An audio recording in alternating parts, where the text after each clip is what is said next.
वेद बातमीचा, लढा सत्याचा, निर्भीड पत्रकारितेचा, राजकारणातील महत्त्वाच्या बातम्यांच्या अपडेटसाठी आजच आपल्या YouTube चॅनलला क्लिक करा आणि रोज अपडेट मिळवण्यासाठी चॅनलला सबस्क्राइब करा. नमस्कार, आपण पाहत आहात वेद बातमीचा. राहुरी पोटनिवडणुकीची घोषणा लवकरच. पोटनिवडणूक बिनविरोध करण्याची चर्चा. राहुरी विधानसभेच्या पोटनिवडणुकीची घोषणा या आठवड्यात होण्याची शक्यता असून प्रशासनाची सर्व तयारी पूर्ण झाली आहे. आता सर्वांचे लक्ष उमेदवारांवर केंद्रित झाले आहे.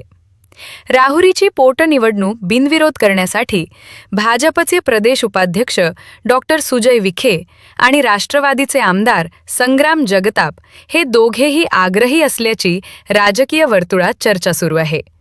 दरम्यान पालकमंत्री राधाकृष्ण विखे यांनी संग्राम जगताप यांना सोबत घेत मुंबईत मुख्यमंत्री देवेंद्र फडणवीस यांची भेट घेतली. या बैठकीला राजकीयदृष्ट्या मोठे महत्त्व प्राप्त झाले असून एकाच वेळी अनेक राजकीय समीकरणांवर चर्चा झाल्याचे बोलले जात आहे. संभाव्य उमेदवार म्हणून चर्चेत असलेले अक्षय कर्डिले हे देखील या भेटीदरम्यान उपस्थित होते.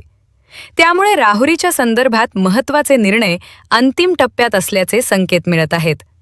मुंबईची भेट राहुरीच्या राजकारणाला नवे वळण देणारी ठरणार का, याकडे आता सर्वांचे लक्ष लागले आहे. वेद बातमीसाठी राजेंद्र उंडे, राहुरी.